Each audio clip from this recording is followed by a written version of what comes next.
Welcome to Nightlight, everybody. Step away from the mainstream and gather around as we enlighten the world and our realities and travel this cosmic journey we all call life. Join us as we share with you and provide that beacon that can ever guide us all to a better way. Explore with us as we examine a metaphysical montage of spiritual insights covering everything from the mundane to the magical, UFOs to unicorns, and everything in between. This is Nightlight, a reminder that you are never alone. We have tonight a super guest, and I am so excited. We have with us Dr. Semir Osmanagich. I've probably mispronounced his name, but I'm going to call him Dr. Sam anyhow. He's an author, a researcher, a businessman, but more important than all of that, and he's written tons of books. He discovered an ancient pyramid complex in Bosnia consisting to date of 11 artificial structures, along with underground passageways and all sorts of amazing manifestational things that are going to blow your mind. He's also established a nonprofit, non-governmental archaeological park, the Bosnian Pyramid of the Sun Foundation, to pursue the excavation and geo-archaeological work that is going on there. In spite of not being exactly encouraged to do all the work that he's been doing, he has persevered, and he has changed the way I look at pyramids dramatically, and it will never be the same. All of us, when we were in school, we learned about the Giza Plateau and the Great Pyramid, and we learned about King Tut's tomb, and we thought we had it all tied up in a nice little knot. Well, he's untied that knot, and he has absolutely blown all the stuff that we knew, that we understood, to blue blazes. He has brought not only scientific information out of the Bosnian pyramids, but metaphysical, spiritual, energetic insights that will change your mind forever. And, on top of all that, the Bosnian pyramid is the biggest pyramid in the world. So it's a structure that brings magic and mystery back into our realities, and he has done it scientifically so that he can't be pointed at as a person who is just into the woo-woo stuff. Dr. Sam, welcome to the show. Hello, good evening and good morning. Thank you for having me. Thank you for getting up so very early in the morning to do this show. I so appreciate it.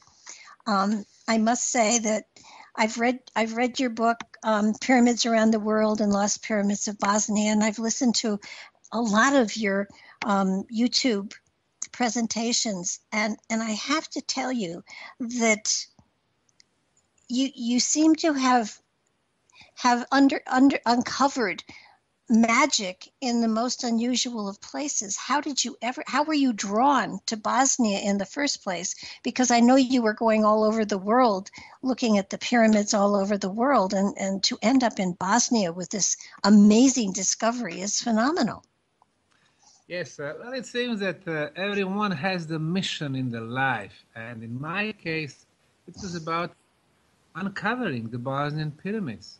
But before that, for 30 years, an invisible hand was taking me to different places with the pyramids, from China to Egypt, Mexico, Guatemala, Peru, Bolivia, Honduras, El Salvador, Belize, Canary Islands, island of Mauritius, and I've learned that almost everything they teach us about the ancient history is wrong.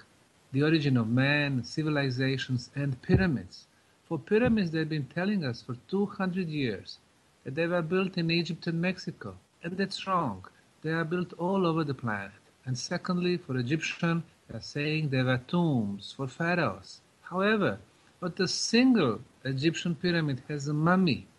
Great Pyramid of Egypt, no mummies. Khafre Pyramid, Mycerian Pyramid, Djoser, Sneferu. So in those pyramids, no hieroglyphic symbols, no writings, no paintings, no real furniture, no mummies, no organic material, not a single proof who, when, how, and why. So you realize that there is no science behind their claims. And of course, Egyptian pyramids were built much, much before than what they are saying 4,500 years ago. They were built 12,000 plus years Mm-hmm. ago. They were not tombs. So we had to really figure out what was the real purpose of Egyptian pyramids, but also the oldest Mexican pyramids, the oldest Peruvian, or the oldest Chinese pyramids. So once I've seen it all, then in spring of 2005, I first came to little Bosnian town of Visoko. I was born in former Yugoslavia and Bosnia was part of it. But I've never gone to this little town. I went to see the local museum. But then I saw what people called a natural hill. It had four sides, triangular faces, corners, same slope from bottom to the top. Those four sides meet at apex. I took compass, and compass showed me that those sides perfectly match cardinal points: east, west, north, and south. And even though it was covered by soil and vegetation, I immediately knew that it was an artificial structure covered by soil after thousands of years. And then it was 2005. I established non-profit foundation for archaeological digging, and in 2006 we started digging. We started removing the soil, approximately 3 to 4 feet, and what we discovered was amazing. Rectangular and square blocks.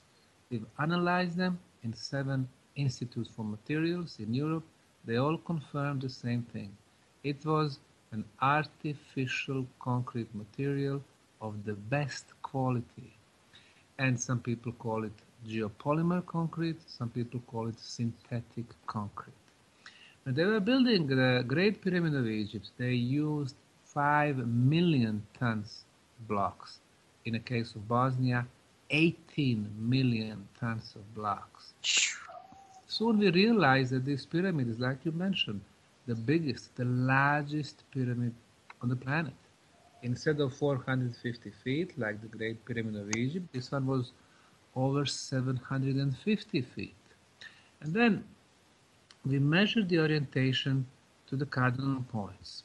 We know that all Chinese pyramids, and they have 250 of them in the central province of Shanxi, they are all oriented to the north, cosmic north. All old Egyptian pyramids, north. Most of the Peruvian Cahokia pyramids in the state of Illinois, north. The best orientation so far was the the northern side of the Great Pyramid of Egypt, with the error of 0 degrees and 2 minutes. According to the Bosnian State Institute for Geodesy, the error of the Bosnian and northern side was 0 degrees, 0 minutes, and only 12 seconds, which is the most precise orientation on the planet.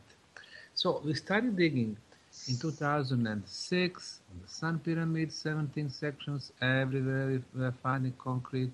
We started digging on the second pyramid, which we named the Bosnian Pyramid of the Moon, also bigger than the Great Pyramid of Egypt. Over there we were finding terraces made from shaped sandstone. Then we realized we have a huge construction complexes. They, when I was looking at them, when you look at them before you've done any of the the digging or anything, I mean, they look like pyramids. It's hard to believe that people didn't, connect the dots, but it feels to me as though they were waiting for a period in time when the time was right, when consciousness was right, to accept some of the material that you are discovering and probably will continue to discover for the next decades. It feels to me as though I call it magic. I do feel that there is magic connected to these pyramids because inside of them you have found tunnels that you don't find in the pyramids in Egypt. Now, they say that beneath the plateau there are several labyrinths, but I don't know that has been accurately confirmed or not. But the tunnels that you're finding in beneath these pyramids and in the land around it are phenomenal. And there are, I mean, how many miles have you found so far of tunnels? You are right, it's a huge construction complex. Now, in the case of Bosnian pyramids, we have so far confirmed 5 pyramidal structures. We call them Sun, Moon, Dragon, Mother Earth, and Love Pyramid. 3 main pyramids, Sun, Moon, and Dragon, when we connect their tops on topographic map, the distance between the tops is 1.4 miles. So we are getting equilateral triangle between the tops with the inner angles at 60 degrees. And as we know, equilateral triangle is perfect geometrical shape and as such part of the sacred geometry. The second triangle is when we connect the tops of the Love Pyramid, Temple of Mother Earth, and the entrance to the underground tunnels. The third, the biggest triangle, when we connect certain dots in natural landmarks, places where 2 rivers meet, again the river. So triangle within a triangle within a triangle, again, sacred geometry. We have sacred geometry, we have movement of the energy. Now, the next thing, under Egyptian pyramids, you mentioned there are probably tunnels. Well, we know about 2 levels of tunnels under the Giza pyramids. But also under Chinese pyramids, there are tunnels that lead under it. Basically, they lead to the hidden chambers. Also in Teotihuacan, in Mexico, city of Teotihuacan, the city of pyramids, they discovered the tunnels under the Sun, Moon, and Quetzalcoatl pyramids. So it seems that this element is common for most all these pyramids on the planet. However, in the case of Bosnia, this is the most extensive tunnel network ever. We're talking about dozens of miles of tunnels, passageways, intersections, chambers, underground lake. And just in September of last year, we discovered the second level of tunnels. In our case, what's interesting is that we can see at least 2 different civilizations there. First, who built this huge underground tunnel network over 30,000 years ago, and the second one who came 5,000 years ago, or to be precise, 4,610 years ago, who, for some reason, filled the tunnels with a fill material, pebbles, rocks, and sand. Now, of course, that's a mystery. Why would they close and seal off the tunnels? But even bigger, what was the purpose of this huge underground tunnel network and the pyramids themselves? The first few years of project, from 2006 to, let's say, 2010, we spent a lot of time proving that we do have construction complex, the shape of the pyramid, concrete blocks, perfect orientation, the tunnels as a part of the complex, the sacred geometry. But then we had to move on once we proved that. Moving on in our case meant we need to find out what was the purpose of this complex. And there, archaeologists could not help us, or Egyptologists, geologists, historians, museum curators. Nobody is teaching them in the schools what is the true purpose of pyramids. So we had to go wider. We were finding experts in energy phenomena, physicists, electrical engineers, sound engineers. The first team that came in 2010 from Zagreb, Croatia, they were measuring electromagnetic fields on the nearby hills, no anomalies, but when they came to the top of the Bosnian Pyramid of the Sun, they detected and measured electromagnetic field of 28 kHz frequency in the radius of 13 feet. When they got out of this radius, no measurements. They went back in, the measurement was there. It meant that this electromagnetic field does not go left or right, but it goes up as the energy beam. 3 months later, a team from Belgrade, Serbia, confirmed the same readings of 28 kHz. Later that summer, we had experts from Finland, the sound engineer Heikki Savolainen, who confirmed the reading, and Italian anthropologist Professor Paolo De Bertolis, who also confirmed this reading. So, when in the science you have 4 independent teams who come at 4 different times, and they got the same results with their own equipment. It is called an international scientific verification of the phenomenon. Which phenomenon? This energy being going through the top of the Bosnian Pyramid of the Sun, which is 28 kilohertz, which is focused and which is continuous, because we measure it in the spring, fall, winter, and summer. So Mother Nature does not make hills with 4 sides, triangular faces, perfect orientation, corners, and energy beam like this one here. You have to have an energy machine. And then we've done more measurements. We were measuring the strength of the signal on the surface, 10 feet higher, another 10 feet higher. Every time we were lifting this antenna, sonder, the signal was getting stronger and stronger. Now, the scientists could not believe. They said, well, this is not how our technology works. In the case of our technology, closer to the source of the energy, the signal is stronger. But since everything is upside down in this little country of Bosnia, our pyramids work differently. You move away and the signal is getting stronger. So, let's call our technology Hertzian technology. Let's call what we have in Bosnia on the pyramids non-Hertzian technology. In 21st century, we do not have technology based on non-Hertzian waves. However, a gentleman who was born merely 200 miles from Bosnian pyramids was experimenting with the non-Hertzian phenomenon in his lab in Colorado Springs in 1899. And his name was Nikola Tesla. Tesla invented a transformer with which he was able to send energy signals wirelessly. Imagine, wirelessly, 1899, from one end of his lab to another one, 55 feet away. And he was able to light up the light bulbs, even if they were burned. And just before they are going to burn down his lab, because he was becoming a threat to the conventional science, he did the last experiment. He sent an energy signal, energy beam, to the ionosphere around our planet. And this energy beam deflected, coming back to Colorado Springs, much stronger, non-Hertzian phenomenon.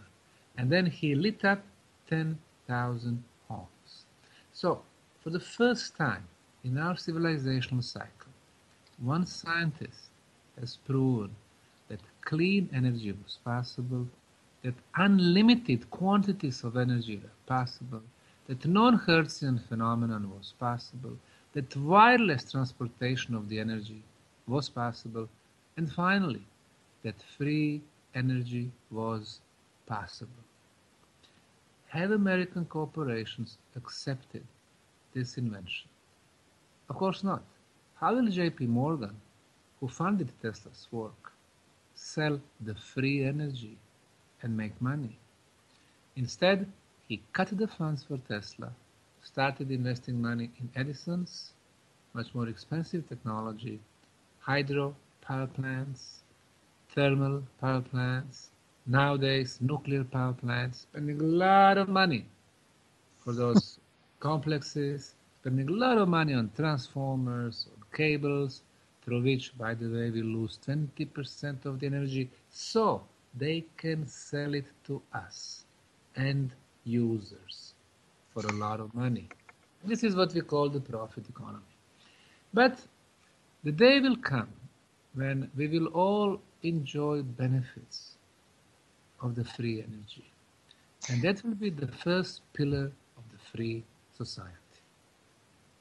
Absolutely. And I think what was fascinating was you made recordings of the sound of the energy that was being emitted by the pyramid, and you could actually hear the pyramid speaking, which exactly, yes, which was amazing.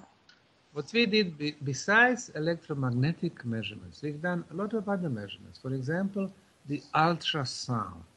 Now, what we can hear is called sound. And we hear from 10 hertz to 20 kilohertz. This is the range. Everything above 20 kilohertz is called the ultrasound. We cannot hear it, but we can record it with the scientific instruments.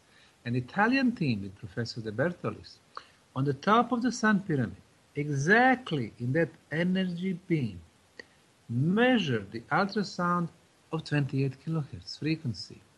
And then what he did, he converted this 28 to something that we can hear to 8 kilohertz. And then you can hear this, pitchy sound, which is amazing because it seems like somebody is communicating. But then when you think, if you have energy beam going up to the universe, which is getting stronger and stronger, theoretically it can go through our ionosphere, through our solar system, to another solar system, reaching another planet. And then it can establish an energy bridge. And through this energy bridge, we can send ultrasound, we can send information, and the pyramid becomes very powerful communication device. Now, this is a technology that we do not have in the 21st century. Now, imagine how genius were the Bosnian pyramid builders, that then they had this technology. But now when it comes to the age of the pyramid, we know that the pyramids in Bosnia are covered by soil. Well, the Institute for Pedology analyzed samples from the Sun and the Moon pyramid, concluding that the age of the soil is between 12 and 15,000 years, meaning that the structure below is much older. And then we managed to find organic material between the layers of concrete blocks. Obviously, organic material or leaves, we discovered fossilized leaves, they got there during the construction process. We've done radiocarbon dating on a total of 17 samples of organic materials, and the age is about 30,000 years, or to be precise, 29,200 years, plus minus 400 years. So, we go back for 30,000 years. They're teaching us in schools that everything started with Sumerian, 5,000 to 7,000 years ago, and then Babylon, Akkad, Assyria, ancient Egypt, ancient India. But now we need to change that, because this is only the last civilizational cycle. Before this one, there was another one, which ended 12,000 years ago. And another one, there was a huge global catastrophe 18,000 years ago, and then 30,000 years ago, 55 and 75,000 years ago. So we simply live in the fifth cycle of humanity. So with this project in Bosnia, we are finding scientific proofs about the existence of very developed civilizations in the distant past. So this is about the age. So it means that we actually discovered not only the oldest pyramid, but the biggest energy machine on the planet that's been working for 30,000 years continuously. And no electric bill. And no electric bill, because the ancients were smart. Look at our concept of energy. Everything we do is wrong. We use coal as a base for dirt industry. We use oil and gas, limited resources. We use frequencies of 110 volts in the US, 220 in Europe, which is bad for us, electrical grid. Then we use cell phones. You put them near your ear, they burn your brain cells. We use TVs, microwaves, laptops, computers, all very, very bad for us. The ancients were using only natural sources of energy and the best frequencies. And guess what? The Bosnian Pyramid Complex, this is exactly what we've been discovering. Besides 28 kilohertz frequency, which is very important, I will mention later, we discovered also 7.83 hertz. This is extremely low frequency, and in science it is called the Schumann resonance. Schumann resonance shows that everything resonates in the nature. Our planet's been resonating at 7.83 hertz for the longest time. But unfortunately, due to a lot of bad electromagnetism that we produce with our technology, which goes to the ionosphere, putting a pressure on our planet, that frequency changes. In the last 25 years, it went to 8, 10, 12, 14 hertz. And this is very bad for us because it represents a pressure to us also. Because when we think, our brain creates brain waves. And if those brain waves do not match what we have on the planet, we feel that as a pressure. 40 years ago, Barbara, I remember we were all much more relaxed, more smile on our faces, and they would last forever. Now, in 21st century, you wake up in the morning, you already have no time. It's always a pressure. You cannot do this, you cannot do that. It was not like that 40 years ago because the energy field was more natural. And now on the cellular level, we feel that something is wrong. Well, you go to the Bosnian Pyramid tunnels, you're finding 7.83 hertz, meaning you are in your natural energy field. And what people say when they visit the tunnels and the pyramids is they feel like at home. And they are really at home because they are the best, resonance field. The next thing that we are discovering, the 28 kilohertz that I mentioned. 100 years ago, in his mature age, Tesla did more experiments. He built famous Wardenclyffe Tower in the state of New York. And again, he did only one experiment because they cut the funds for him. But with this experiment, he concluded that he had found a way to send signals to any planet, regardless of their distance, unlimited quantities of energy. So he discovered the frequency of the interplanetary communication. And guess what? What was the frequency? 28 kilohertz, exactly the same that we discovered on the top of the Sun Pyramid in Bosnia. So we have frequency of interplanetary communication. Well, it's interesting because are you familiar with the progression of the equinox and the cosmic equinox? Yes, of course I am.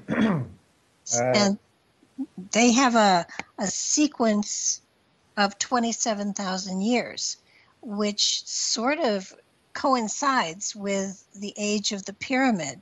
And what's amazing is we are currently in that time frame again, where and they say that when the two occur together, which they we're in that time frame now, that communication with other planets and other dimensions is much easier, and it's almost as though a channel has been opened to these other areas of time and space. And it I know it's no accident. I'm going to say it's like a coincidence, but it's not. It's very synchronistic that your work now is getting you to the place where you are connecting to the fact that there is communication to other planets and other dimensions that is now far more available to us than it ever has been before. The reason why it's easier is that once our star system, the solar system, moves within our galaxy Milky Way, every 26,000 years it will become in the same line as the center of our galaxy. So we are exposed to the direct galaxy rays. And in September of last year, we did another experiment. We sent a drone with the scientific instruments above the top of the Sun Pyramid in Bosnia. Now this time we went much higher, about 200 feet above the pyramid, and we concluded that there is an electrical field which also goes as the energy beam above the pyramid, rather narrow, 30 feet diameter, but then it gets wider and wider, and approximately at 70 feet it is the widest and the strongest, and then it goes back and then narrow, wider, narrow, so it is like an elongated ellipsoid. Now, this electrical field is very important because, according to electrical engineers, now this is the base for another phenomenon, which is called torsion fields or the scalar waves. Now, Russians have been working on scalar waves for a very long time, for 5-6 decades. They are important because they move much, much quicker than the speed of light. Of course, speed of light is very important because 300,000 kilometers per second or 182,000 miles per second is a huge speed. For us on the planet, it is, simply enough. From here, from Bosnia to over there in the US, it is within 1 second that the light travels. But when you send the light to our sun, it takes 7.5 minutes. When you send it to Pleiades, it takes 8.5 light years. When you send to some other solar system in our galaxy, it takes hundreds of years. When you send to some other galaxies, it takes thousands and even millions of years. When you send it to the center of the universe, it takes billions of years. Now imagine that we are creators. So we created hundreds of billions of galaxies. Each galaxy has hundreds of billions of stars. Each star, like our sun, has planets. Sometimes planets have moons. We have one. Saturn, Jupiter have dozens of them. So if you are a creator, how do you control, how do you communicate with such a vast number of cosmic bodies? Speed of light simply won't cut it. It won't do it because it is too slow. But if you have something like scalar waves, which is 10 billion times quicker than the speed of light, you solve your problems. So what we have now, the pyramids, we have phenomenon, which is the base for all the communication in the universe. And now, a few years back, when we are thinking about this energy beam going somewhere into the space, we are thinking, well, the problem with establishing communication with some other planet is that the rotation of our planet. It simply moves too quick, 470 meters in 1 second. So when we measure this energy electrical field above the Bosnian pyramids last fall, we realized that this energy beam is oriented towards the sun, because we were measuring it at noon, 2-3 p.m., and this beam had orientation south, southwest, west. Now it made everything perfectly clear. As the sun moves, that beam moves toward the sun. Why? Because the sun is the biggest cosmic body in our solar system, and it's logical that this energy beam is focused to the sun, and then through the sun, like through the gate, to the center of our galaxy, and from there to the center of the universe. It seems that now we have the base of the cosmic internet. So this is how the communication was going on in the universe. But now for this, we will need to change our view. It's not Einstein's theory no more. It's not the speed of light as the biggest sun no more. No place for the black holes, for the discontinuation in the universe. It has to be electrical universe, so the information moves smoothly. So I would say on this energy aspect, so many revolutionary and exciting things. But then I think you mentioned earlier different aspects, spiritual aspects, scientific, archaeological, energy. But one more, it's a self-healing aspect. Oh, yes. We've realized that when people go to the tunnels in Bosnia, they feel so good. People with asthma, the asthma, they get out, they don't need inhalators, the air pumps no more. People with the high blood pressure, they go inside, they come back, totally balanced, the blood pressure came to the normal.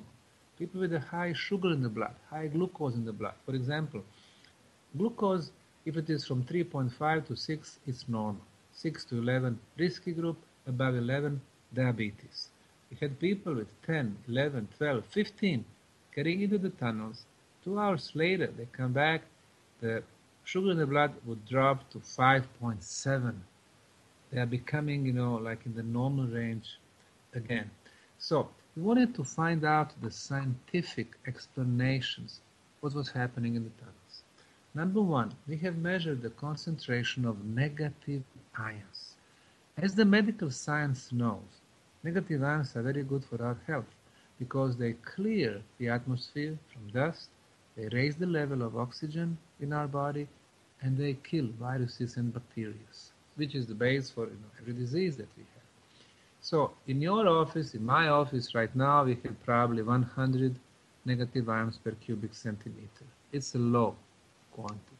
But we go to the downtowns, a little bit fresher, 400. We go to the village, 800. By the rivers, 1500. On the top of the mountains in the forest, 4000. It's healthy. But in the Bosnian Pyramid tunnels, between 20 and 40,000. So 10 times healthier than at the healthiest place on the planet. Somebody was building underground healing facility. The second element that we measure, the cosmic radiations. Now, we live on the surface of the planet, and we love it. We have sun in the daytime, we have moon and the stars in the nighttime. It's very romantic, but a lot of cosmic radiations are coming our way, and some of them being harmful for our body. Our body cells know that because of them, the cosmic radiations are enemies, so they fight the enemies. You go into the Bosnian Pyramid tunnels, 100 feet below the surface, no harmful cosmic radiations. Element number 3, natural radioactivity. We walk on the surface, and we are not aware that on some places this radioactivity is coming from the underground, again, attacking our bodies. Well, we use the Geiger counters in the tunnels. We found that the values of natural radioactivity are 10 times lower than the minimum allowed. So, the moment you get into the tunnels, your body does not have enemies anymore. So the body cells can start doing their job. What is their job? To start the regeneration process, to start the self-healing process. Some people are saying even rejuvenation process. So you are in a perfectly safe environment. And not only that, we know that when there are a lot of underground water flows, that this energy coming from the water is actually bad energy for us. If we sleep above the underground water flow, you're going to get sick in 5 or 10 years. And in those places in the tunnels where we had underground waters, the builders of the tunnels, they strategically, laid out big blocks. We've analyzed them, they are ceramic blocks that neutralize negative energy, transforming to positive energy. So you would not believe how beautiful and pleasant feeling is when you are into the tunnels. It's like you are crossing into another world, prehistorical world, where everything is so balanced, quiet, peaceful, and calm. Ideal place for the meditation. And we got a bunch of chambers, where people go, they meditate, they relax, they go out, much fresher, spiritually purer. So it seems that this pyramid energy can be used for different purposes. So the first one that we mentioned, interplanetary communication, obviously very important. But the second one, when we think about our lives, what is the most important in our life is to stay healthy with prolonged life. And that's exactly what we are getting from the pyramid energy. Number 3, we are finding water in some of those tunnels. Water is crystal clear, it's clean. We've done conventional analysis, microbiological, chemical, no viruses, no bacteria, pH is perfect. But then we've done some more, especially molecular analysis at late Professor Masaru Emoto in Japan. And we can see that the water from the pyramid tunnels forms perfect hexagonal shape. Why hexagonal? Well, perfect geometry. And then like a crystal-like structure. So we can see that this water is energetically alive. It is a happy water. It vibrates very high. It is a healing water. So the pyramid energy improves the molecular structure of the water, food, the seeds grow much quicker and faster. And then we've done an experiment with the 160 people using Russian technology to measure the aura bioenergy field around our body. And we have concluded that in 85% of cases, the aura is getting improved, getting bigger.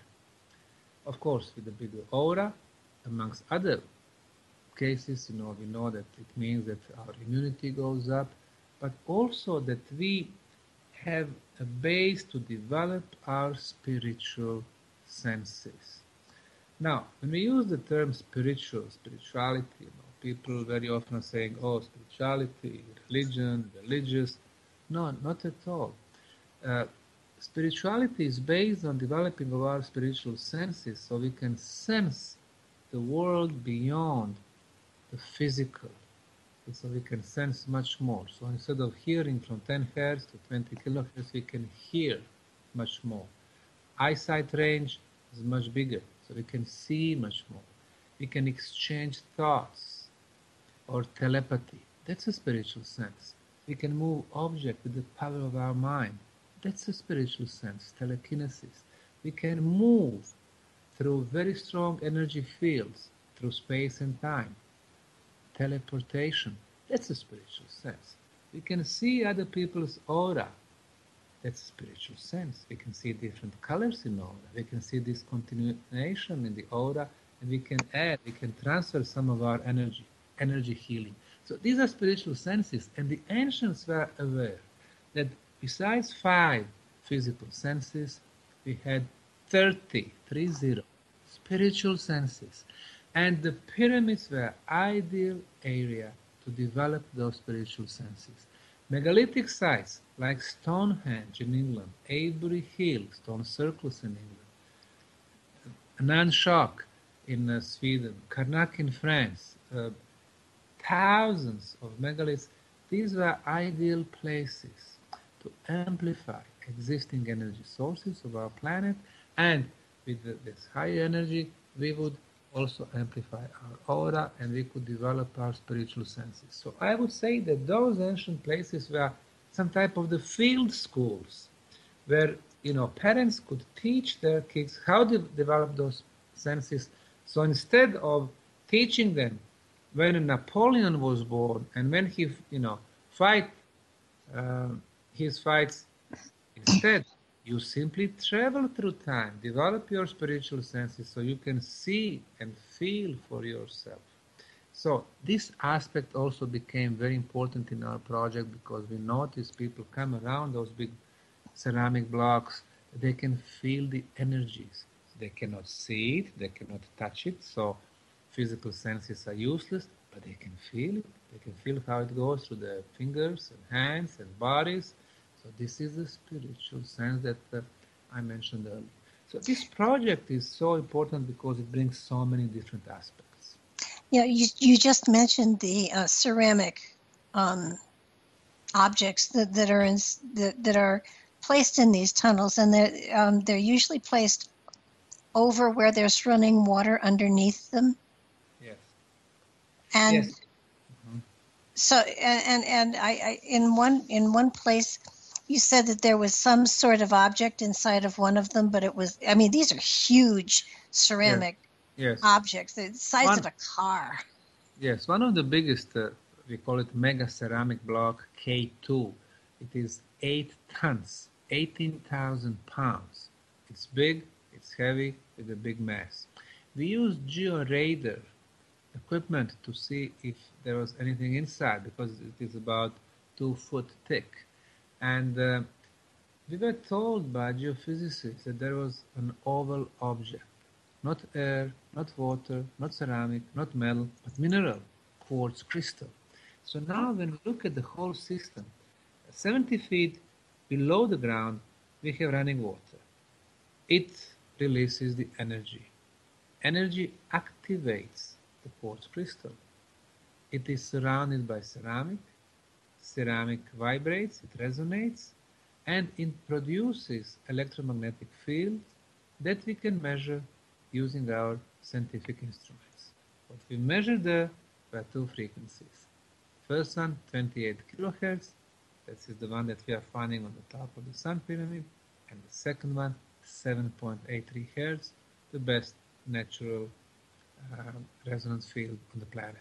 So it seems that this first frequency of 28 kilohertz, it runs through the tunnels, energy flows through the tunnels towards the Sun Pyramid.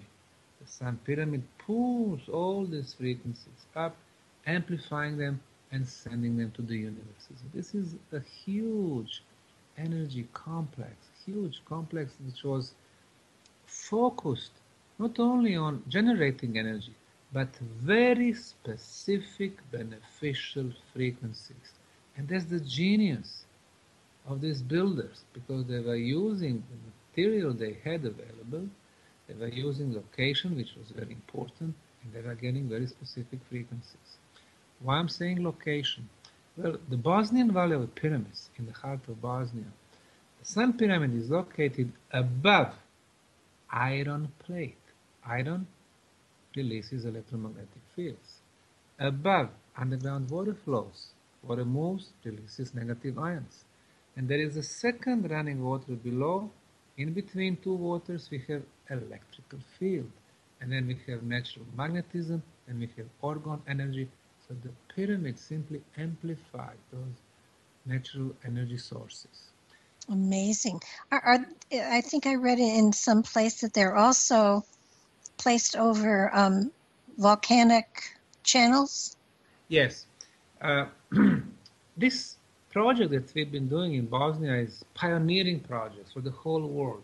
We realize that when you talk about the pyramids, if you want to define them, you have to have certain scientific criteria. Instead of, telling those bedtime stories about pyramids being tombs for pharaohs, we said, no, let's have science involved.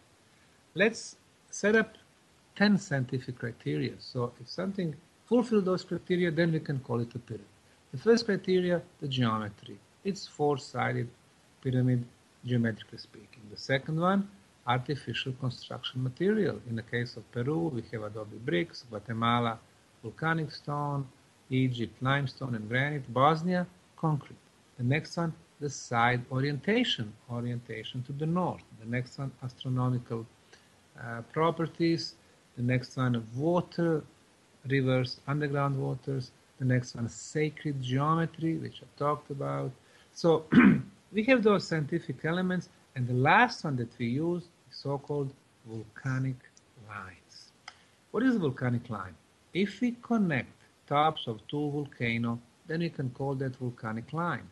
But if we extend this line and at the end we have a pyramid, then we say, well, the pyramid is sitting on the volcanic line.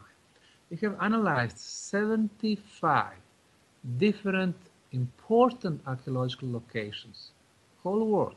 Machu Picchu in Peru, Göbekli Tepe in eastern Turkey, Yonaguni monuments in the Pacific Ocean, the pyramids in Bosnia, in Egypt, in Mexico, and so on. And we have concluded that they were always located on the place where several volcanic lines meet.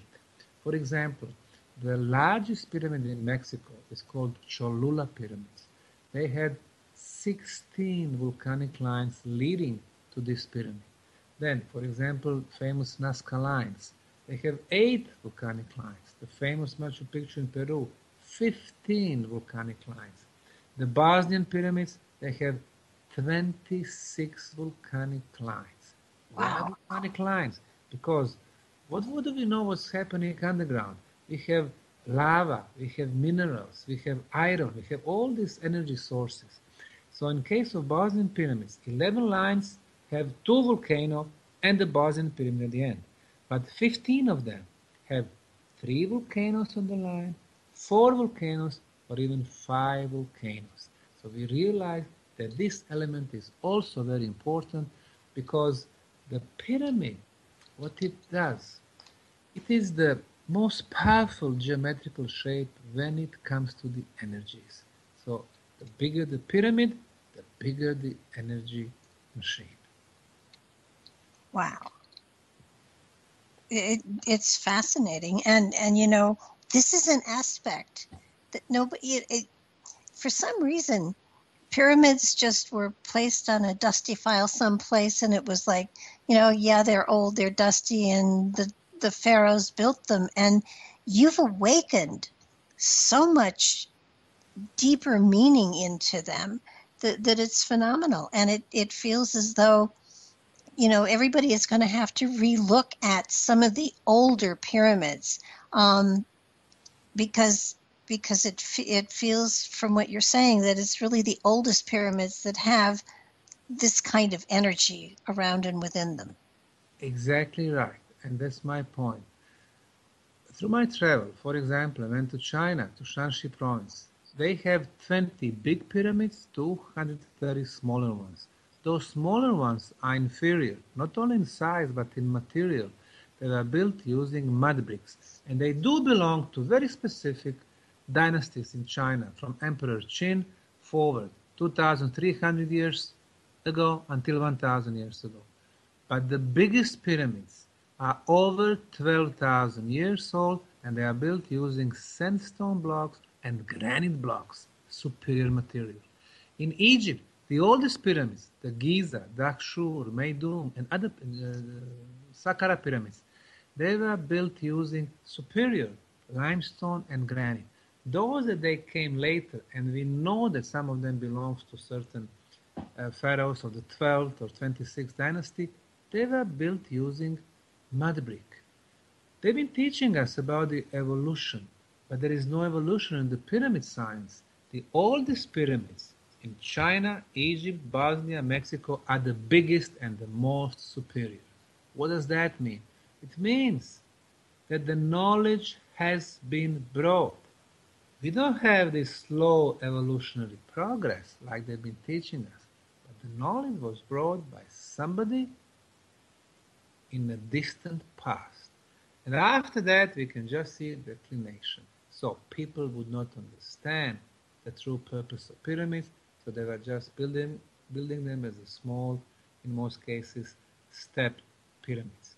But the oldest one were very carefully made energy machines.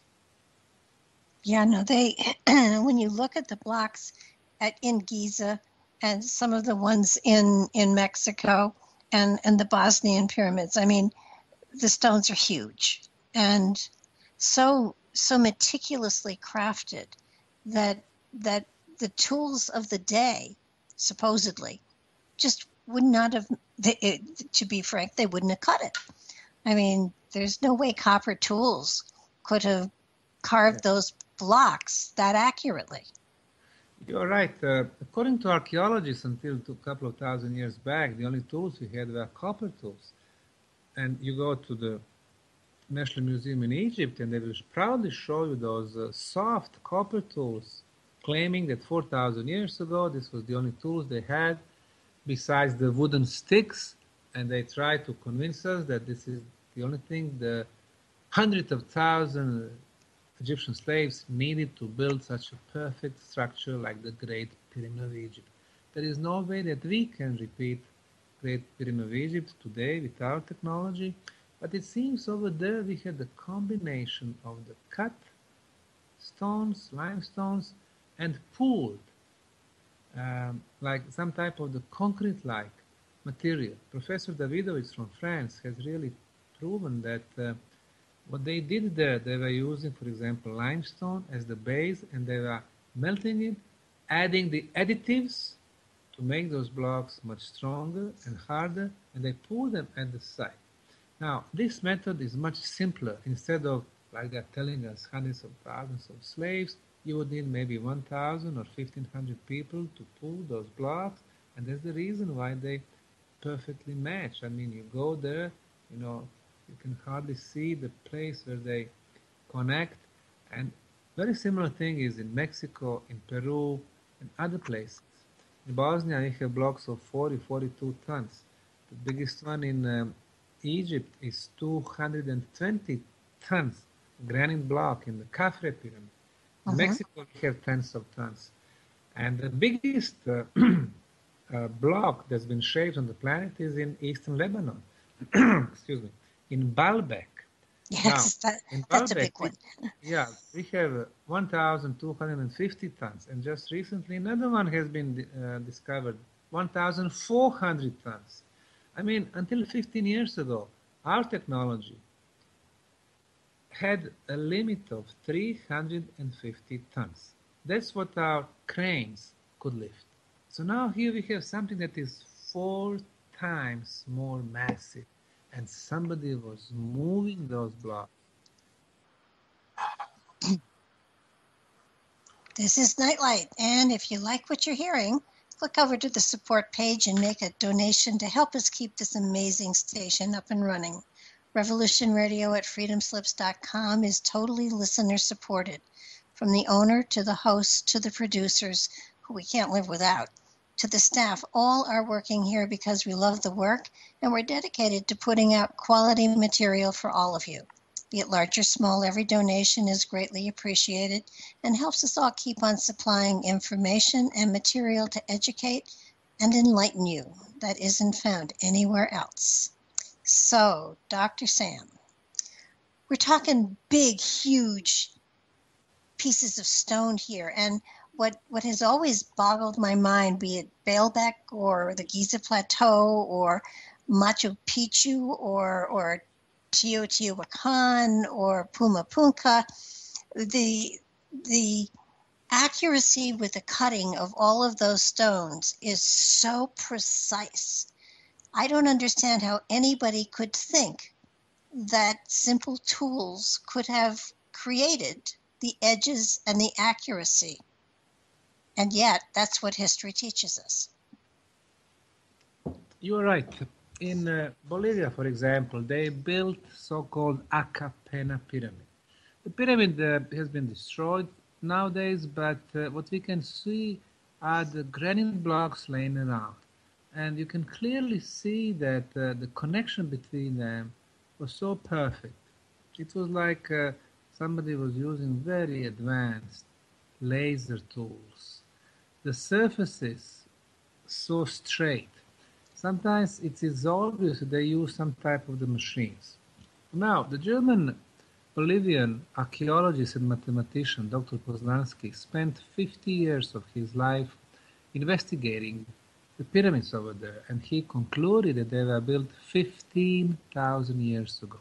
Now the question is, who had machines, lasers 15,000 years ago? When they teach us that until a couple of thousand years back in Bolivia, the only tools they had were the copper tools. They've been teaching us wrong. It's time after time, every place on the planet. There are so many proofs right now that these are not anomalies, but they ask the history books to be rewritten. In the case of Bosnian pyramids, I mentioned 30,000 years of age. I mean, it's not enough that you add a little paragraph at the beginning of the history book saying, oh, by the way, there were pyramids in Bosnia 3,000 years back. When you change the beginning, you have to change everything that follows. And this is why the, thousands, tens of thousands of historians, archaeologists, museum curators, they don't want to change the books. They don't want to change the way they teach our kids, which is wrong, because it affects their PhDs and their professorships. But so what? The science is there, to get the new scientific knowledge, to get the new facts about the history. But it is more than that. We've realized that elites are there who control the past, because with that they can control our present. And if you have a monopoly on knowledge from the distant past, then you have monopoly on everything else, on the corporate world, politics, on media, on finances.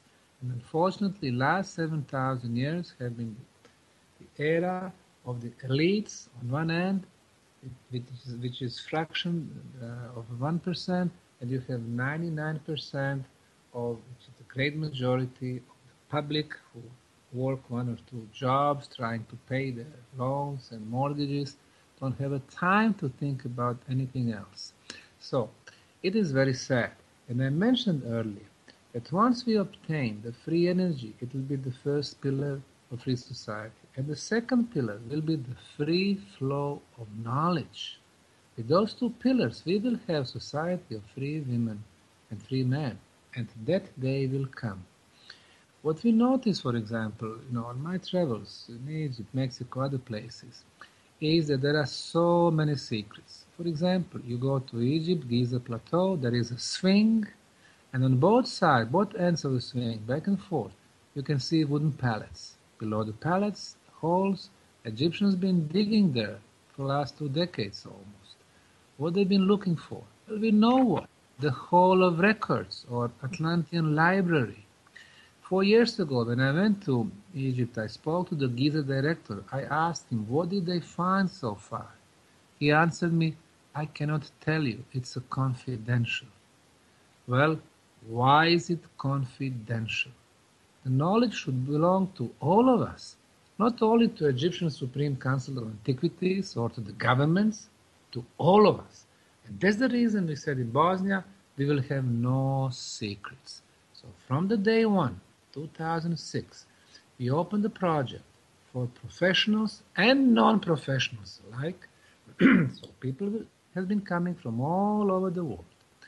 In the last 7 years only, we have had 2,450 volunteers from 62 countries and 6 continents, from the age of 7 to the age of 84.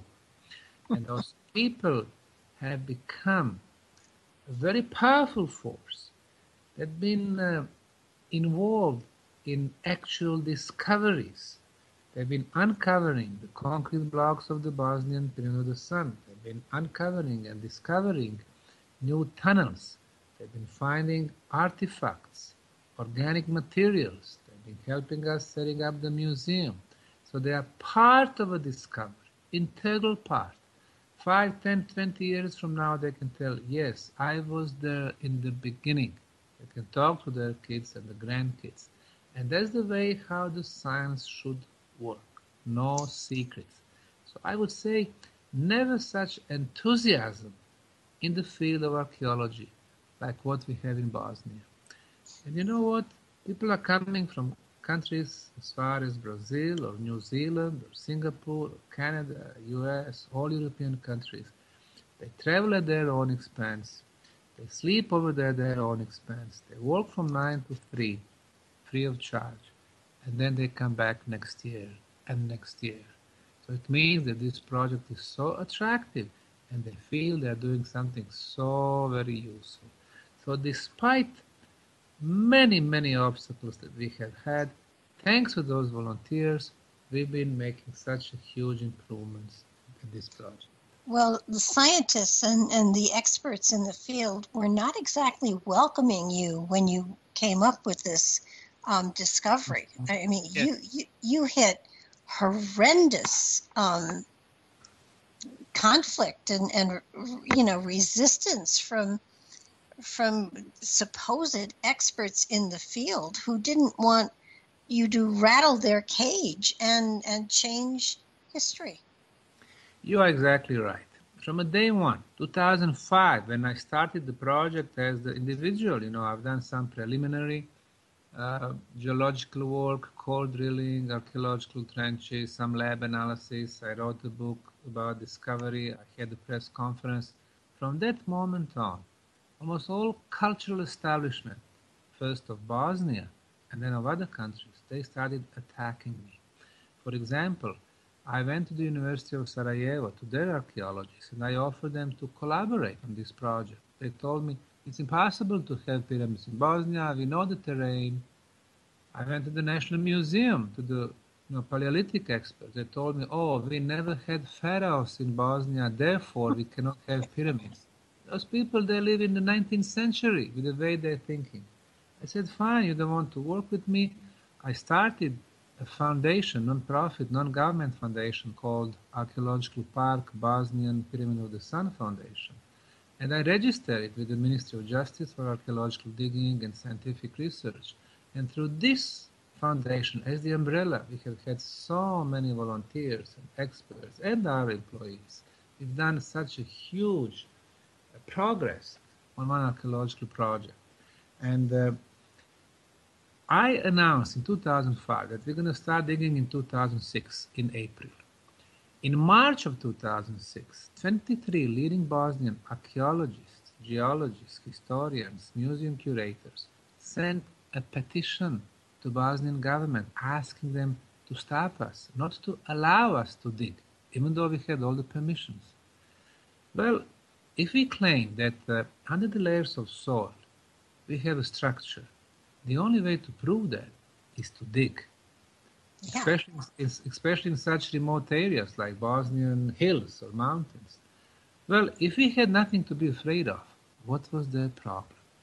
So we started digging in April. The Bosnian Prime Minister came. He saw those rectangular and square blocks. He said, wow, this is man-made concrete. He saw hundreds of visitors, tourists. He said, well, this is good for Bosnian economy and the tourism. Mr. Osmanagich, keep digging. Don't worry about the jealous scientists. But those jealous scientists got very upset. So they wrote a letter to the president of the European Archaeological Association, Dr. Anthony Harding, and they asked his help to stop us. So Dr. Harding, starting first writing against us, and some of those articles are still on internet in some US and the British magazines, and then he organized a second petition, which was signed by his personal friends, leading archaeologists from France, Germany, United Kingdom, and United States of America. They were saying, no pyramids in Bosnia, we don't know what we are doing, we have no experts, we even destroy existing sites, and all of that without a single proof. They never came to the site, but they thought, once we see such a big names at the positions that we're going to get scared. It did not happen. We kept digging. That second petition was rejected by Bosnian government. And so now they got upset. They sent letters to national European archaeological associations in France and Germany and Slovenia and Croatia and Poland, other countries, asking them to boycott the project and threatening archaeologists, if they go to Bosnia, when they come to their respective countries, they won't be able to find a job as archaeologists. So a lot of pressure from those first days. I said, fine. I went to Egypt. I brought 3 experts to the Egyptian government, which of course Egypt is in Africa.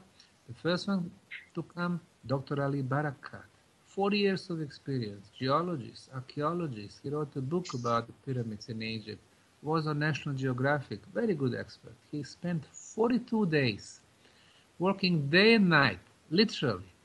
He wrote a scientific report. He read it at the press conference in Sarajevo, June 23rd, 2006. The last sentence in his report, the Bosnian Pyramid of the Sun is a man-made pyramid. A big boost for us, slap in the face, for the people who were opposing this project. But the same day, from the Bosnian National Museum, the letter is going to his boss, Pharaoh Dr. Zahi Hawass. This lady from National Museum was saying, your man was there and he confirmed that pyramids exist. But it is impossible. You have to do everything possible to stop him. So, Dr. Barakat went back to Egypt. He used to work for the government. They fired him. 2 days later, June 25, there was a meeting in Cairo between the Ministry of Culture, Ministry of Tourism, and his, Zahi Hawass's, Supreme Council of Antiquities, with one topic on agenda: effects of the Bosnian pyramid discovery to tourism in Egypt. Now, we have to have in mind that it is the year of 2006, 2 years before the Great Recession of 2008. And in 2006, everybody had money. Everybody was traveling. In Egypt, 15.5 million tourists visiting Egyptian pyramids. A big business. They were leaving $20 billion to Egyptian economy. So now imagine that only 20% of the tourists who come to Egypt, and most of them are coming from Europe, UK, France, Poland, Russia. Instead, to Egypt, they come to Bosnia. 20% of $20 billion is $4 billion. So obviously, the discovery of Bosnian pyramids is not a local issue. No. It is a global, scientific, economical, and political issue. After the meeting, Dr. Zahi Hawass is coming in front of reporters stating there are no pyramids in Bosnia. Those 40-ton blocks are not concrete but natural. Dr. Ali Barakat is no expert in pyramids, and Mr. Osmanagich is hallucinating. Well, of course, at that time he was the most influential Egyptologist in the world. He was the one who was deciding what's going to be shown on National Geographic, on History Channel, on Discovery Channel, on Science Channel, because he was advisor, to their boards over there. Yeah. And he was not allowing the Bosnian Pyramid project to be mentioned there. Fortunately, when he was removed from the power a few years back, finally we got our chance on some of those programs. But still, a great opposition, because what we have, in our case, we have Bosnian cultural establishment against us. We have some of the Bosnian government agencies when it comes to culture or the national monuments preservation against us. We have some political parties against us. We have a bunch of journalists against us, Geological Society against us, archaeologists against us, Academy of Science against us. So what do you do when all those institutions are against you? Most of the people would stop the project. What do you do when European Archaeological Association is against you? Leading experts from France and Germany and the UK and the US are against you. And the most influential Egyptologist in the world is against you. When there are powerful tools like Wikipedia, National Geographic, they are all against you. 99.99% of normal people would give up. But do you give up your noble goals? Do you give up your scientific ways? Do you give up your dreams? We have never given up. We even brought the government to the court. We sued them, and 5 years later, the court sided with us in their judgment. They said what they did to us by not issuing us a permit was illegal. So we went back to work on the pyramids. So it shows that obstacles are big. You are coming with the new progressive ideas. They are against you. So many people who want to keep status quo. The bigger the ideas, the bigger the obstacles. But in a way though, with that much against you, you had to know you were right. Of course we were right. And then I was telling you about all those scientific criteria. I was telling you about all those analyses. But those who are against us, they're very smart, sophisticated. What they try to do, they try to show that there are no experts in this project, even though we have had 5 international scientific conferences, 120 scientists doing lab analysis and dating and measurements, energy, concrete, and so on. They're saying, no, this is a one-man project. And so, they want to show that this is one guy who claims something which is absurd, and this is how they try to label you. They're saying this is pseudo-archaeology, this is pseudo-science, this is pseudo-history. And, of course, Wikipedia, 90% is fine over there, but 10, the most delicate entries in Wikipedia are fully controlled, and you cannot change them. For example, on Wikipedia, they don't even say that I'm Ph.D., that I'm professor at the American University here in Bosnia. They're not saying that we've held, 5 scientific conferences. They don't mention people who were in support of the project. All they do is those from their cozy chairs in their offices in Sarajevo or Paris or London or Boston or New Orleans, they say, oh, there are no pyramids, and that's it. You cannot change that.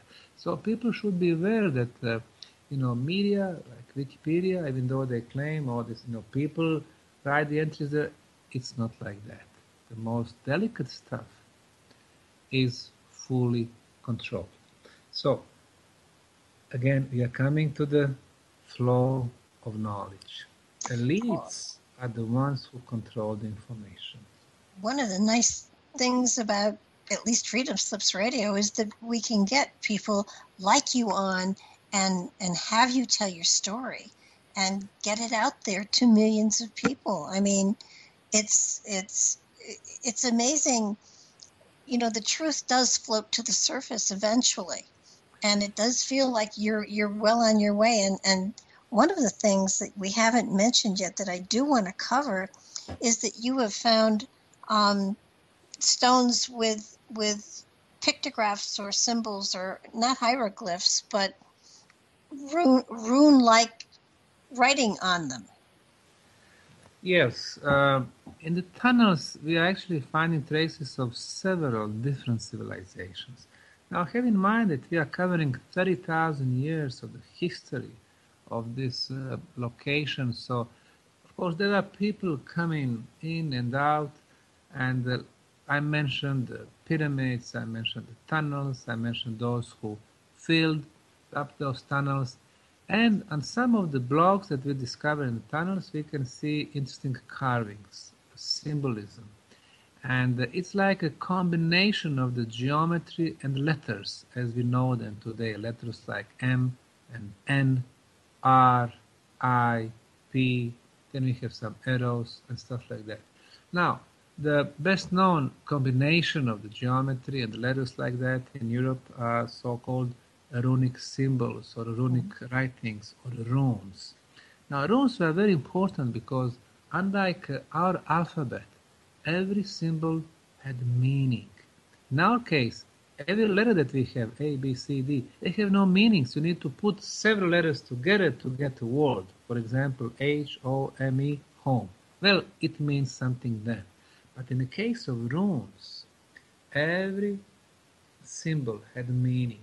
So they are very complex to read. And then you can look for the relationship between different symbols, going left to right, right to left, up, down, and so on and so forth. So they are very very difficult to decipher.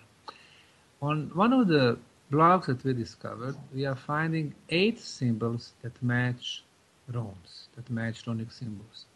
And one of the decipherment came from the US, from the professor, and basically she told us that the decipherment would go like this.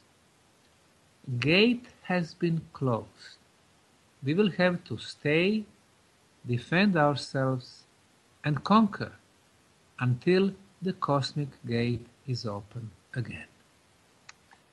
In the meantime, we received the second decipherment. It was very similar, just it had water involved.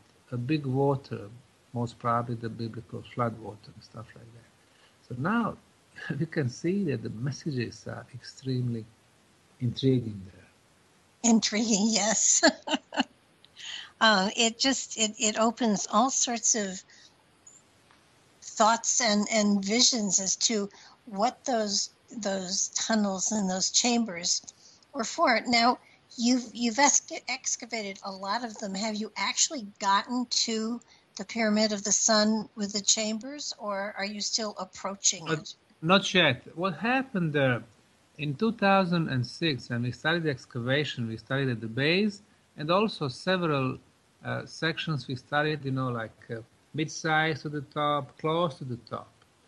And the very people who signed the petition in Bosnia against us, when they saw that we were discovering concrete blocks, the proof that this was an artificial structure, what they did, they changed the law and they claimed the whole pyramid to be a protected area, not because of the pyramid, but because of very small medieval fortress which used to be on the top. But after the Ottomans came here 500 years ago, it's been neglected for half a millennia, so it's been basically destroyed. But they used that to claim the protected area, to protect it from us and our digging. So basically they prevented us to find an entrance from the surface of the pyramid. So the way we're going to get there is through those underground tunnels. Now, they are rather far from the pyramid. They are 1.5 miles away from the pyramid. But so far, we have cleared about 2,000 yards, 6,000 feet. So we are getting closer and closer to the pyramid every day. It will take some more time because all the tunnels have been closed, have been filled with the material. And it's been 10 years already. It will take maybe another 10 or even 20 years. But in science, it's not so important, exact time when you're going to get to destination. Sometimes we really enjoy the journey. Because now I'm going back, if all the tunnels were open, we would just go directly under the pyramid, find the chambers over there, but then we would never research all these other phenomena, like molecular structure of the water, the effects of the pyramid energy, those ceramic blocks, the very complex system that they made. So I think there is a reason for everything, including that. Oh, and absolutely. And you did mention in your book, I think, that you did move one of the ceramic structures and created a slight flood. Yes, well, it seems that the location of every block is so carefully planned and executed. And in 2010, we had a group of our volunteers, and they were moving with the wheelbarrows. And then on one of the turns, there was this block, and what they did, in order not to damage it, they moved for about 6-7 feet. Next morning, when they came to that section of the tunnels, it was flooded completely. So it seems that this is all one big organism, and you do something to it, then obviously you affect the whole system. So after that, we said no more moving from the original places. Everything had to stay, where it is originally found. So we learned stuff, along our way.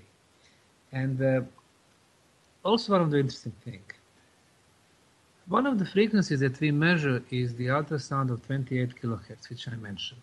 Why is that frequency important? An American, Ralph Ring, a researcher, he was experimenting with the frequencies of the ultrasound, 21 kilohertz, 22, 23. When he came to 28, he discovered that ping pong balls go to the air. It levitates at this frequency. And that's the reason why people feel so light when they come to the tunnels. 60, 70, 80 years old, they simply move so quick through the tunnels. They are like the birds. They fly through the tunnels. So the ancients knew about the secrets of frequencies, secrets of energy. It was amazing what we learned along the way. Somebody in the chat room has asked a question. Does the Bosnian Pyramid have cuneiform-like language related to it? Well, no, the symbols that we discovered, the rune symbol, right now that's it, but I do not think that those symbols belong to the original builders. And I would say, very often archaeologists claim that the highest form of the communication is writing.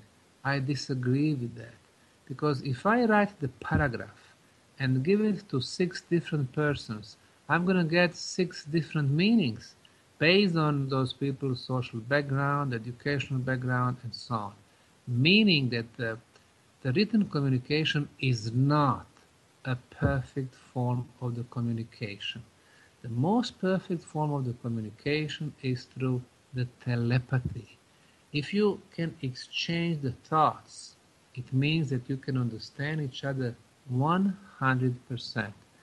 I don't think that people who are building Bosnian pyramids or Egyptian pyramids or all these pyramids in Mexico or Machu Picchu and so on, that they are communicating through writing, because we don't find any writings regarding Egyptian pyramids building or Bosnian.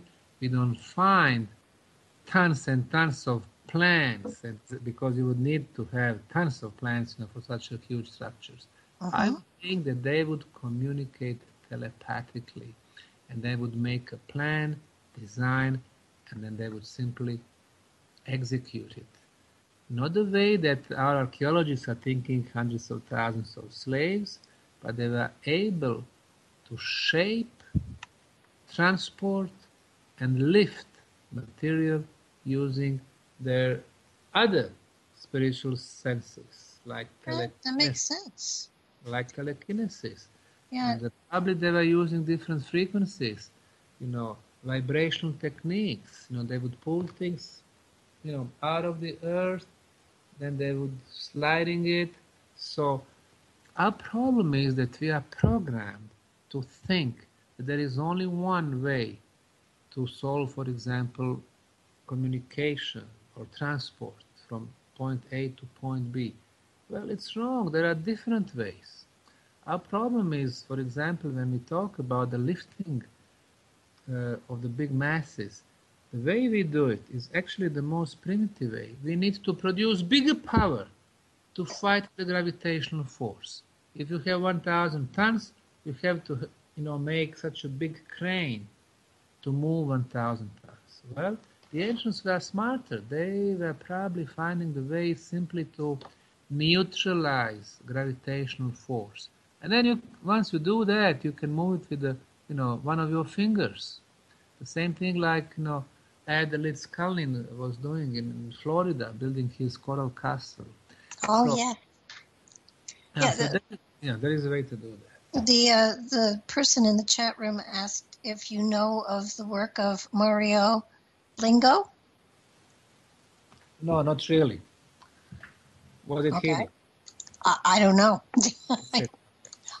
I'm just the messenger here. Okay, but I'd like to, go ahead. I would like to also kind of visit one point. If you want to disable a radio or a cell phone or a car, you take out a piece that is crucial for its operation, and you absolutely disable it, and it's useless. And many of the pyramids, if not all, but I'm just going to say many because I'm not positive, are without their capstones. Is it possible that the capstone was what really focused the energy and made it more available or more useful, or made the connection that it was supposed to make? Well, you're right. The major Egyptian pyramids have no capstones. The same thing in China, the same thing in Bosnia. Now, the pyramids are very delicate energy machines. If you remove one or two parts, it does not function like before anymore. It is like a watch. You have 1,000 little parts. If you remove two of them, some of the wheels will, continue turning, but the watch will not show the right time. So exactly happened with the pyramids. I would say builders or some of the civilizations who were using them afterwards simply remove the capstones, which they used probably for the calibration, focusing energy beams, and so on. So without them, the pyramids are useless. They cannot be used for the same purposes anymore. And that's important to try to figure out how they did it, how this huge energy complex was working, what was it based for, things like that. Well, certainly the healing aspect is profound. If nothing else, to find a place, an atmosphere, and a place where people can heal is so invaluable and precious for all of humanity, and to be then able to replicate that energy scientifically in a place where it could be a benefit to more people. It just the gentleman that used that, not Tesla, but the other one you mentioned, wasn't his energy used to heal cancer patients? Yes. What we are even noticing in the case of Bosnian pyramids is not, stuff like blood pressure or the glucose, but even the cancer patients. We had a lady coming from southern Bosnia back in May of 2016. She had a cancer of lower abdomen, and the doctors gave up on her. So she was searching on internet. She found about the tunnels and pyramids in Visoko. So she came there, and she went to the tunnels. She came back, and she could notice that her left leg. It was like 3 times bigger. So much liquid, so much water in the left leg. She went back home after 3 days. Once she released all this, liquids in the water, she had no pain anymore. She came back next time. She could not breathe normally, and after second visit, she started breathing normally. The third time she came, she was, of course, problems with the appetite. Once you are in that stage of cancer, you don't think about the food or appetite. Well, after that visit, the appetite was back. The fourth time I met her, I came, in front of the tunnels, and I'm greeting the people over there. Some lady is coming. She wanted to kiss my hand. I said, "Hey, what are you doing? You don't need to kiss my hand. What is it?" "Well, I'm so and so. This is my fourth time." And so she basically described what was happening, and she said, "Until now, I had no desire for life anymore. But after the fourth visit, this desire is back, enthusiasm is back," and she had a smile on her face.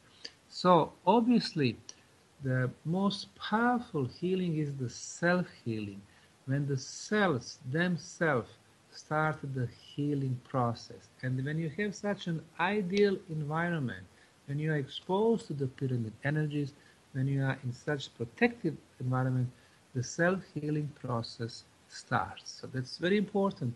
And I'm aware that after this, with the self-healing, with the pyramids, the pharmaceutical industry will not like us. No. When we started 10, 12 years ago, we had cultural establishment against us. But now, pharmaceutical industry. The next thing, imagine you have the free energy concept. Oil and gas lobby will not like us. And then we have potential interplanetary communication. The intelligence agencies, NASA and the others, will not like us. So it's a thing after thing. So, obviously we've been upsetting so many different industries. But then, so what? This is the knowledge. This is the knowledge that belongs to all of us. But it's time. I mean, for hundreds of years, we've been teaching children lies, and now with information like this out there, and you have this. You were wise enough to get all of the scientific facts, all of the scientific tests from different universities and different laboratories in different countries, so that there's really no way to dispute what you have. You're right. And then it's not only us anymore. For example, our colleague, Dr. Danny Hillman, geophysicist in Indonesia, he discovered the pyramid, which is 330 feet high in the jungle in the Western Java. He ran radiocarbon dating tests, 29,000, exactly like the Bosnian pyramids. Wow. Plus, there are some very important documents discovered. One of them in Egypt, it is called Turin King List. One of the Egyptian pharaohs asked his people to make him a list of the pharaohs. And they have the list. And the lists, you have 3 periods. The first is the periods of God. The second one is the period of the semi-gods. The third one is of the sons of gods. Well, the sons of gods are known Egyptian pharaohs in the last 5,000 years, starting with the first Egyptian dynasty that united Lower and Upper Egypt. But then the second and the third one, they go back for 36,000 years. So it's not, 5,000, it's 36,000 years. And some of the Egyptian pharaohs, they would rule the country for 1,000 years each. But then there is even more important document. It is called Sumerian King List. Now that one, again, shows 3 periods. Gods who descended from the sky to earth, and they came to the earth 271,000 years ago. So 271,000 years. So now this is the timeline that we really work with. It's not 5,000-6,000. It is 270,000. And those gods, as this document called them, they would rule Sumerian areas between 28,000 and 36,000 years each. So we have 30,000, in average. And they were ruling it until 30,000 years ago. And then, of course, we know in geology there was a huge global catastrophe. After that, lesser gods or semi-gods came, and they were ruling about 1,000 years each. It matches what we have in Egypt, it matches what we have in the Bible and stuff like that, until 6,000 years ago, when we have sons of gods in Sumer again. So we can see that we need to expand our horizon. What they've been telling us about the ancient history is so wrong. But once we go back, we will realize first that we are not the only advanced civilization on the face of the planet, that we had some mothers and we can still learn from them. And then also, some of those societies were not based on fear, like the one we have today. Everything in all our aspects, universities, science, culture, corporate world, media, everything is based on fear. People are afraid what they're going to say, what their presidents, directors, rectors will say, journalists, Well, we need to change that. We need to become free people again. If we want to do that, we need to develop our spiritual senses. Once we do that, then we can have balance between spiritual and physical. Right now, we are 99% materialistic beings. We are, after the money, after the bigger house, after the fancier car. Wrong. We need to find a nice balance, and we need to go back and live in harmony with the nature. We need to show the respect for the nature. One more thing, Barbara. Last year, I purchased a big piece of land near the tunnels in Bosnia, and so it was neglected, a wetland. So we drained the water. We got the beautiful forest right now, beautiful park, and we started building some stone installations. For example, stone circles, using elements of sacred geometry. We made 3 circles. This is the odd numbers are sacred geometry, 3, 5, 7, and so on. We built the 3rd circle bigger than the 2nd one for 1.618 times. This is golden mean, golden ratio. Golden ratio, like number pi, 3.14, are the elements of sacred geometry. You have sacred geometry, you amplify the energy. We build it over the underground water flow, we put quartz crystal below the stones, and now, before you enter this stone circle, we measure the aura. We have, 7 aura fields. They are between 15 and 25 feet before entering. After coming back, it grows up to 300 feet. So what we made is aura field amplifier. This is what we call it. So if we use the same elements like the ancients, then we can get very similar, if not the same results. So in this park, we have the stone circles, we have megaliths, we have explanation for everything. We even have on one place in the forest, we trimmed all the trees, they look beautiful, people come. And then we teach, especially children, hey guys, look at your hands, get them close together. Can you feel the energy between them? Yes. Well, this is what we call aura. Now go to the closest tree, and then you put your hands close to the tree. Can you feel the aura of the tree? And the kids, yes, they can feel that. And then we tell them, now close your eyes and ask the tree to give you some of his energy. And for a few minutes, there is a transfer of the energy. And then we tell the kids, and now hug the tree and show him your love. So what we do, we teach them to show the love to the forest, to the nature. So now with this park, we expanded, we started as the archaeological project, interdisciplinary scientific project, energy aspects, spiritual aspects, self-healing aspects. But now it is about the nature, the power of the underground energies, and stone, and art, and organic food. It's about the concept of living. So this is what we try to teach everyone who come and visit us. It's an amazing beginning. Yes. There is certainly no doubt to that. Yeah, and we are there to change the world. If we wait that elites who's been ruling us, dominating and manipulating us for thousands of years, will do something for us, will benefit us, we are wrong. They will not.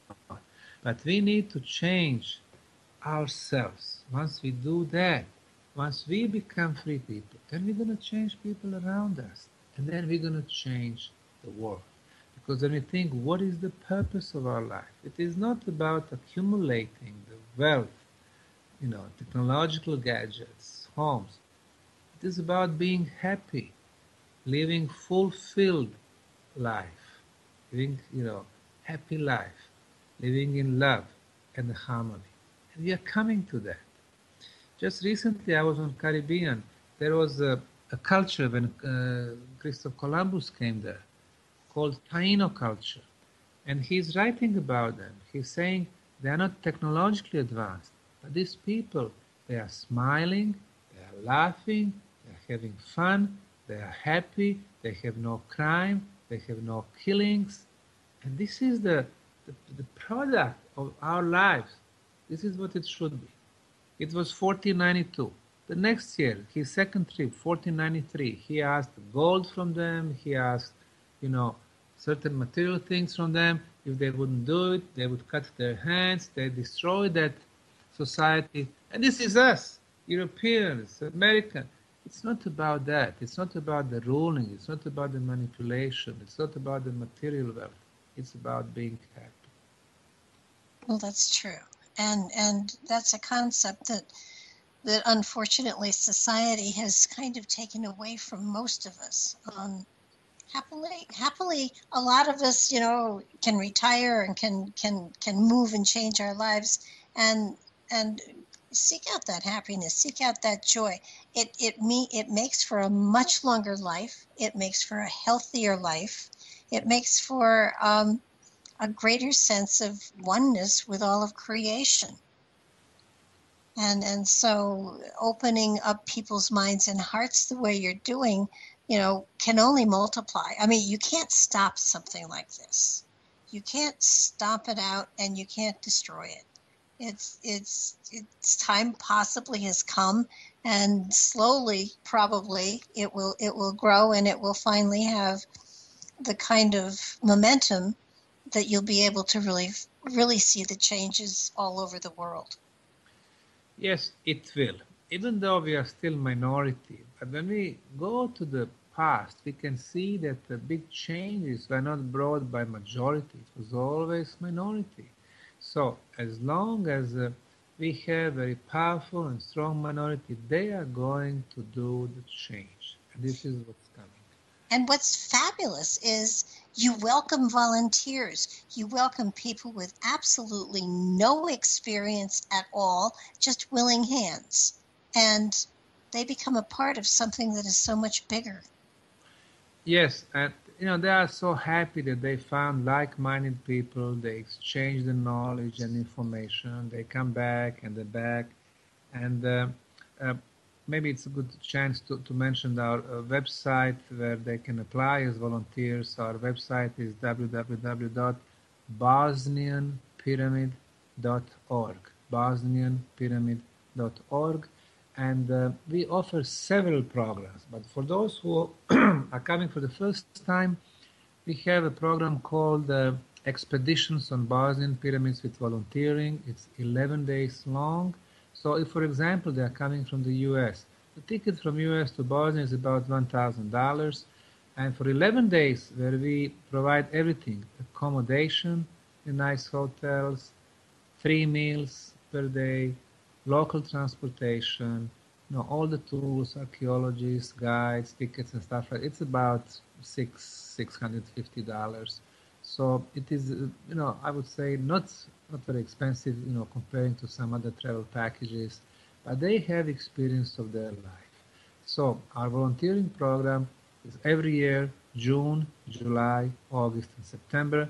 People can choose when to come. It's 11 days. They can stay even longer. They can stay shorter. It is up to them. And then the second year they come, they can, get accommodation for themselves. They simply show up at our locations from 9 a.m. until 3 p.m. We provide the lunch, and we have a lot of fun, along the way. So it's a very serious project, but again, it is the way how the project should run. With the open-minded people, people ready to share, and with a smile on their faces. What a wonderful gift. I mean, I know people that, you know, make all sorts of trips in their vacation time, but this seems like it's a gift not only you know, subliminally, but it's a gift to your heart and to your spirit to be in that kind of an atmosphere where you can really feel the I mean, going into these passages and these chambers is almost like going back to the womb, and it enables you to I would imagine, to experience unconditional love. Exactly. And you know, our volunteers, they work in tunnels from 9 to 3. After 3 o'clock, they go back to the tunnels. They find a place, relax, meditate. Those places in tunnels, they don't have internet signal. They don't have cell phone signals. They don't have electrical grid. They don't have sounds. So you are right. It's like you are back into the mother's womb. And then you can completely relax. You cannot find places like that on the planet no more. But over there, you completely relax. And then, yes, then the travels can start. And the astral projections can start.